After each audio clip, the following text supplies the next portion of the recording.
Welcome back to another exciting episode of Tailgaters, everyone. This week we'll be talking a little NFL midseason awards and MLB awards after their season.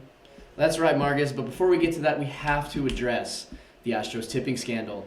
Former Astros pitcher Mike Fiers claims that the team used cameras to get the catcher's signs and then relaying them back to the batters so that they can know what pitches are coming and so the batters can be more ready for those pitches. So what do you think this means for the game of baseball? What do you think this means for the Astros and moving forward? I was looking into this, and Rob Manfred made a statement like a week or two before the scandal allegedly started, and he said if they catch another team doing it, the penalty is going to be so much more severe, and it could result in loss of draft picks and stuff like that. So this is a big deal. So why is that not happening for the Astros right now? Well, they got to verify it and make sure it's a legitimate claim and all that. Yeah, I guess.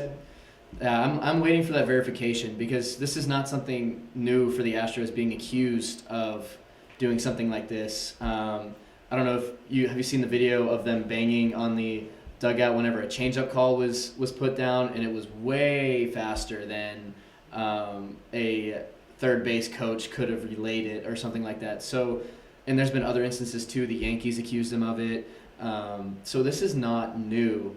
As far as going against the Astros. And, every time someone would say that, A.J. Hinch would be, kind of dismissive, like, oh, they're crazy. They're just, making excuses why we're, hitting the crap out of them. This is ridiculous. And then now one of their former pitchers who was on their staff is claiming that they used cameras to do this. And if you're Mike Fiers, I know you're on a different team, but I don't know what your incentive would be otherwise to say this if it wasn't true. That would be so random. Hey, I'm going to screw over the Astros this morning, that.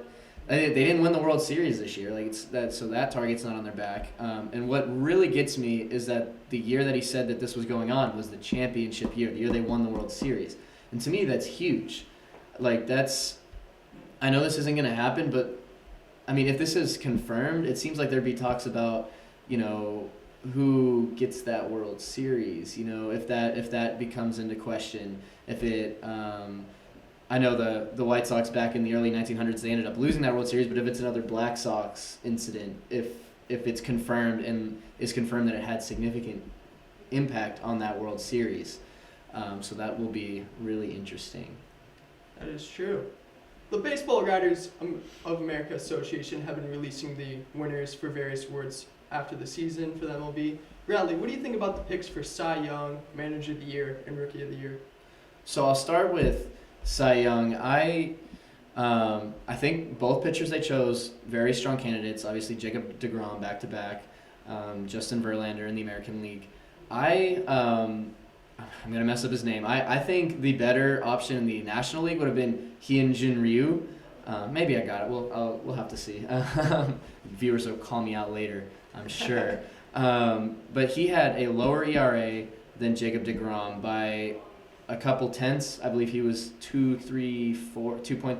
deGrom was about 2.5 or 2.4, something like that. And he had more wins too, which I know he was on a better team. But a 14-5 record, lower ERA, and he just looked dominant. I know he's a little bit better before the All-Star break than he was after, but he was a huge part of why that Dodgers team was so good.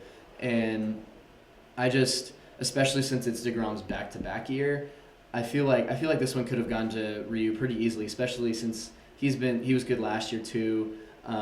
It's not a fluke. His career ERA is right around 3.00, so he's still a good pitcher. And as far as for Justin Verlander, 21-6 record. A lot of pitchers, we were talking about this earlier. A lot of pitchers, they don't get to 20 wins as much as they used to, and it's really nice to see Verlander kind of on a comeback story. I know he's been good for a couple years now, but he really dipped for a while there, and a lot of people thought he was done. But that was good to see. What about you? Yeah, I think the biggest concern I had about the awards was for Manager of the Year.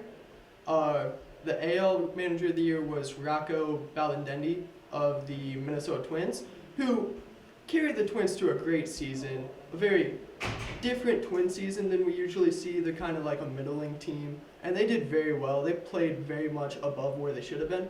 But I think Aaron Boone of the New York Yankees should have won the award. The I know it's the Yankees and all yeah. that, but they won 103 games. They had the all-time most injured team. They spent the most days on the DL ever, and they still managed to win 103 games. I think I did not know that. performance of like that should have deserved the award. I understand. I actually didn't know that personally. You said Yankees, and I was like, Yankees. They had one of the best teams in the league, but that I still have to go with the Twins manager on this one. You know, they were like the Indians started coming back. They were dominant for a large part of the year, and they did not have near the weapons. Or I also might have gone the Rays, even though they were just in the wild card. Their payroll is last, I believe, in the league, and they made the playoffs, and they had a really good wild card game. Actually, no, they got beat pretty bad, didn't they? No, I think was it 5-2. I think so. Either way, they still had a great season for the players they had, and for the National League, it was Shields from the Cardinals. I would have gone Dave Martinez from the Nationals. I mean, they didn't make the playoffs the year before when they didn't have Bryce Harper. Or when they did have Bryce Harper, excuse me. They didn't make the playoffs with Bryce Harper. Bryce Harper leaves, and they win the World Series. That's pretty amazing. I agree, but the playoffs aren't supposed to factor into those decisions. And even without Bryce Harper, they still had Rendon, another year of improvement. Steven Strasburg was back to full health again. It's a good pick. I think he would probably finish top 3. He was lower than I thought. He was like 4th or 5th, I believe. Oh, really? Yeah. See, he was so like low, and I know postseason doesn't come and do it as much, but his the first half of their season was awful, and then that comeback, and that's just how they've been all year, coming back like they were down in the wild card game, they were down against the Dodgers, down against the Astros, down in the regular season, and they persevered and came back. So I thought that was really awesome to see. Yeah, I agree with that. Once we come back from break, we're going to skip to the NFL, make some predictions, and yeah. Yeah, make sure to stick around.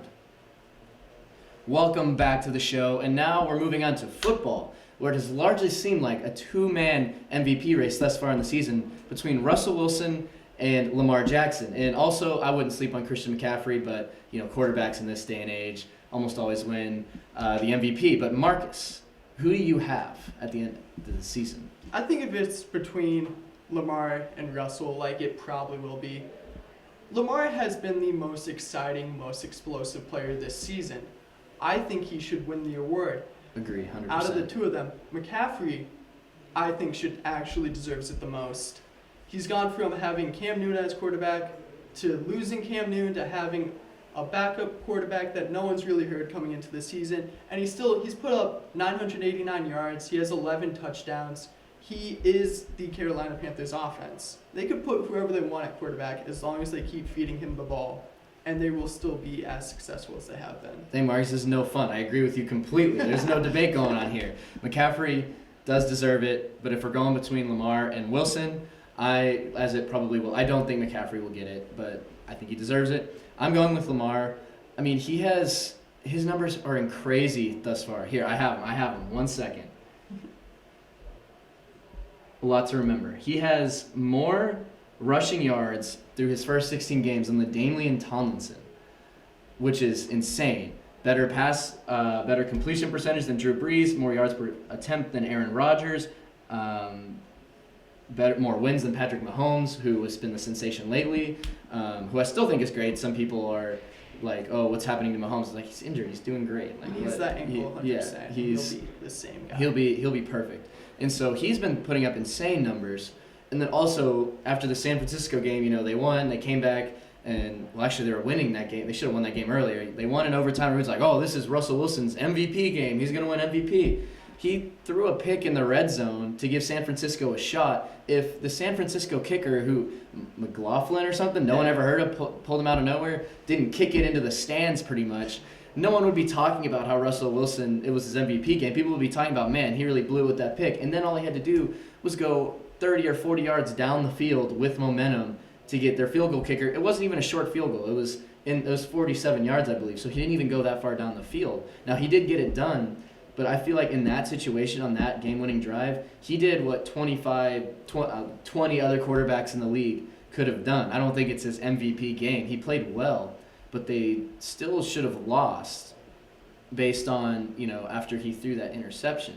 And so that's where I really, kind of draw the line there. But I still wouldn't be too upset with seeing Russell Wilson win. I definitely think he's right behind Lamar, and he's also been doing it for a really long time. So if you look at the full body of work, which I know in MVP you don't, but full body of work, I would not be upset if Wilson won. That's not what I'm trying to say. I just think Lamar this season has been better than Wilson. Yeah, Lamar deserves this one. Russell needs one at some point because he's been so good, so consistently his entire career. I think he should definitely win one at some point. And while the MVP race has been close, some of the other awards aren't so close. Bradley, who do you think will win Offensive Rookie of the Year? I think it should be Kyler Murray. And the reason I think that is, you remember the Cardinals last year. They were atrocious, not competitive at all.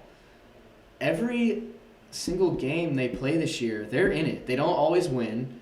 They still have a losing record, but just under that, they've won some games. They've beaten some teams. They've played all their teams close. They almost beat San Francisco. They almost handed them their first loss. And Kyler looked good in that game. He had a little bit of a learning curve at the beginning of the year, but he took this Arizona Cardinals team that didn't change much else other than putting him at quarterback and made them a competitive team. A team that teams go to play. They go to play them in Arizona, and they're like, all right, guys, we got to be on the top of our game to beat this team.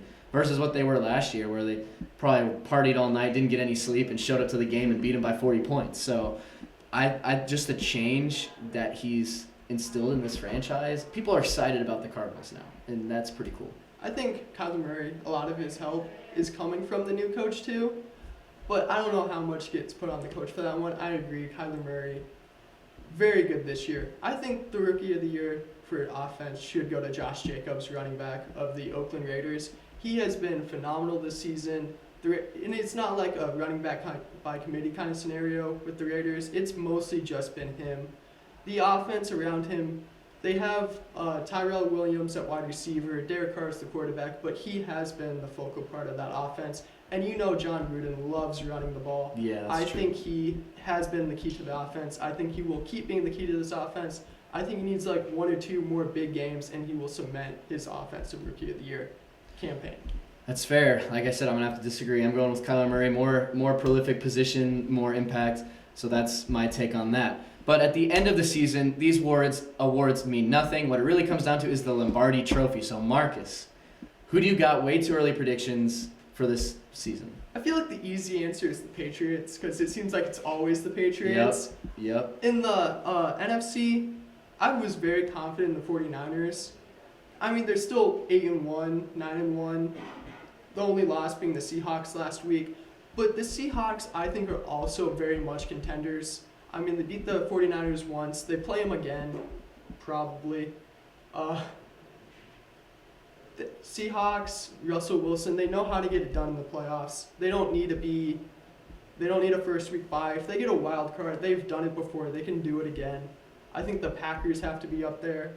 If Patrick Mahomes regains some of the form he had last year, I think they could be a sleeper. I like in the NFC, I like the Packers.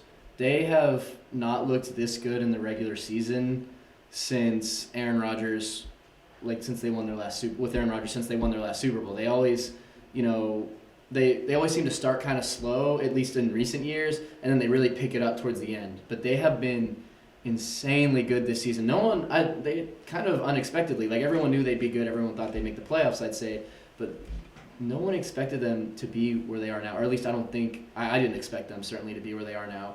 And so they're my pick for the NFC. In the AFC, I'm between the Patriots and the Ravens. I need to see more. Honestly, the Ravens being the Patriots, as weird as it sounds, makes me less likely to pick them in the playoffs. I don't know why. You just don't see the Patriots lose to a team in the regular season and then lose to them again in the playoffs. You just don't see it. So that's why I'm a little hesitant to pick them. Last year I went with the Patriots. Patriots ended up winning, but this year I think I'm gonna go with the Ravens. I think this is the year where Tom doesn't make it. They've looked really good. They also haven't played a lot of good teams. So I'm going to go with the young quarterback against the Packers, and I'm going with the Packers winning the whole thing. Thanks for joining us, and to everyone that tuned in, have a great rest of your week. We hope to see you again.